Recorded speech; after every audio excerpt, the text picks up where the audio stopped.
It's not often that we get to do kind of a product or hardware review here on the PSVR2 side of things, but today is a bit different. Now, I've talked about Gunstocks in the past, mostly on Pavlov when Outcast was using one, saying that they're for sweats and for pros, and look at me now, we're actually unboxing and reviewing one, so I'm a big old hypocrite. But the real question today is a Gunstock actually viable? Is it comfortable and fun to use? Is it practical in VR? Does it help you aim better? What are the hiccups when trying to learn and use one?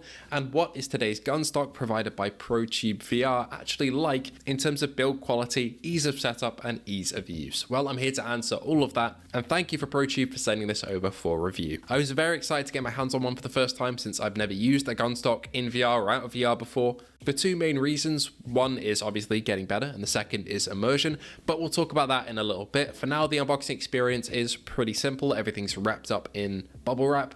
The stock comes folded up, the attachments for your Sense controllers come packaged in there as well, and if you pick a sling, it'll also come with a sling which has 2 attachment points. The set also comes with a manual and a set of 2 Allen keys, which are used for essentially loosening different joints on the Gunstock and tightening them back up. These joints allow you to position the Gunstock in a certain way that it's comfortable for you to use. I'm still currently kind of figuring out where's the best position for me in terms of where I want my controllers to sit, but in the footage you'll be seeing of me using it, this was a fairly comfortable position for me to hold. Without further ado, let's take a little bit of a further look into this in depth. The Gunstock is essentially made of mostly carbon. The finish is quite nice on the main Protube section of the stock, and it's split by different joints, allowing you to essentially flex it and put it in place, ready for attachment of the controllers, depending on where you want them to rest. These are loosened and tightened with those Allen keys, and they're really easy to do. They're also staged, so it'll essentially ratchet between positions rather than being smooth, which is good because it'll hold position and then let you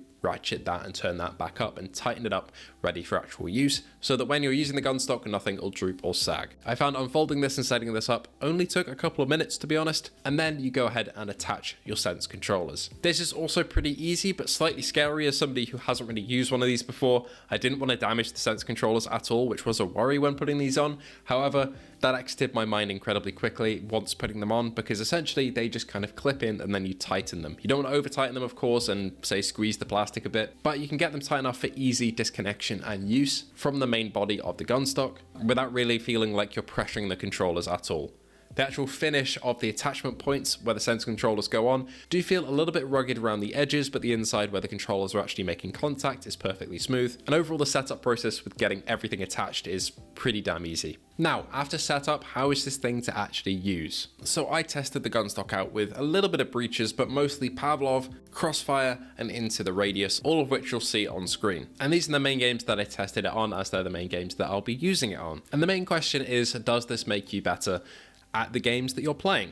In terms of aiming, absolutely. I felt a night and day difference between this and, say, using virtual stock or no virtual stock or real stock at all. Virtual stock I always felt kind of weird in terms of how it snapped to you on most games, especially Pavlov, and using a Gunstock just feels a lot more natural. You can line up your shots properly, recenter really easily, and while it does add a fair bit more weight obviously to your rig because you're holding this entire tube with a stock on the end, your brain kind of fills in the gaps and it really feels like you're holding a rifle, which is exactly what you want. As for day-to-day use though, I've been using this thing for about a week now, and I've gotten to the point where I find it not too bad to get to grips with the loop of reloading and disengaging from the main Protube. What I mean by this is, if you do buy a Protube, link in the description, of course, using my affiliate link to support the channel if you do want one, you're essentially magnetized onto the tube. So when you lift up the gun to shoot, it feels like you're actually holding a rifle, but you also have the freedom to detach from the main tube and go back to playing the VR game normally as if the stock wasn't there,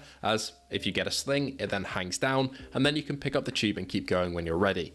This works better in theory than in practice at the start at least, but after a while you do get used to it. I found especially reloading, I had to get used to where the tube was going to be placed so I didn't accidentally hit into it, and the magnets are strong enough to hold in place and to hold on during basically any movement you do, but also not strong enough as to suction you onto the Gunstock when you want to detach to reload. It's a bit of a fine balance, but they've got the magnets right in this, and it feels like you can really get, especially the twisting angle to take the controllers off and the angle to get get them back on pretty quickly. I did find that switching to pistols felt a bit weird though, as you've got to detach from the tube altogether, which can take a second and actually slow you down, or you've got to detach, say, your left hand to then come and stabilize your right because your hands will be in a different position. That's the main thing for me in the first week, is that it definitely has made me better at these games, even in the single player games where I just want to be more accurate with my shots because each shot really counts, like an into the radius. It has had a noticeable improvement there, but in terms of other actions like accessing my rig or throwing a grenade or anything like that, it can complicate things a little bit, especially at the start when you're not used to having something as unwieldy as this.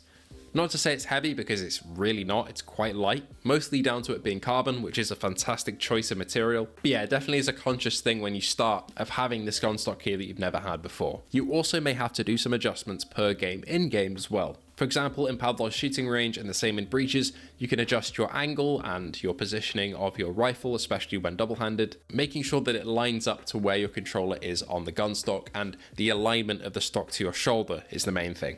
It'll take a little bit of tinkering, but once you get there, you'll know it's right, especially when you aim down those sights and it feels like you've got a proper rifle there. I was a little worried that it'd feel like you were holding a gun kind of upside down as well, because especially from the footage you can see of me using it, the tube runs along the bottom and then goes up towards the shoulder. In VR, you don't notice this at all, and because you're in virtual reality, holding, say, an AK-47 or an M4, your mind just fills in the gaps here and it feels like you're holding the actual thing. You don't notice that bottom pipe at all, especially once you've got the muscle memory down to detach, avoid the pipe and reload without hitting it. I think that's one of the main things for me I want to harp on as well, is that this really increases immersion, at least for me. It's been something that I've really wanted for a while in especially games like Into the Radius, where I want to feel immersed in this environment and feel like I'm really trekking with my gear through these areas. That's exactly what this has elevated. Aside from a gameplay standpoint where this makes you actually better at shooting and aiming, feeling like you're holding the rifles that you actually have in the game is a really big plus for me on the immersion side of things, and it's not something that a lot of people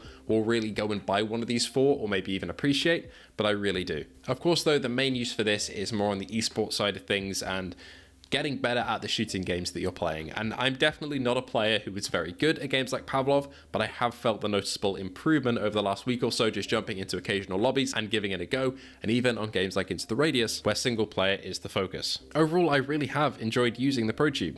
I think the only real main negative here is the attachment of the controllers for me overall, because you have to get that muscle memory down of where the attachment points for the magnets are, and if you miss them, that can cost you a life in the game. That's why I'd kind of recommend starting with either single player games or say shooting ranges to really get this down before you jump into online lobbies, especially ranked ones, or maybe going to some casual lobbies before you do ranked, especially on games like Breaches, because you have to get used to this before you start jumping into proper matches that mean something with it, otherwise you will frustrate yourself. Overall though, I've really enjoyed my experience with the Protube. It's been a fantastic addition to VR FPS games, and I want to say thank you again for Protube for sending it over. Thank you all for watching. Thank you to our patrons and YouTube members: Luke Bentley, Phil Irving, Hazit Mirza, Ace Gamer, Hippie Pickle, Jin 007, A License to Chill, Sun WTF, Fat Controllers, The Game Cat, Andrew Ehrenreich, Jason Parker, Lamar Hall, Jordy Bansma, Lemon64K, Outcast VR, Prophecy777, Gundy, and Salvador. If you want to join the Patreon or YouTube membership, all those links are down below, and I hope to see you all in the next one.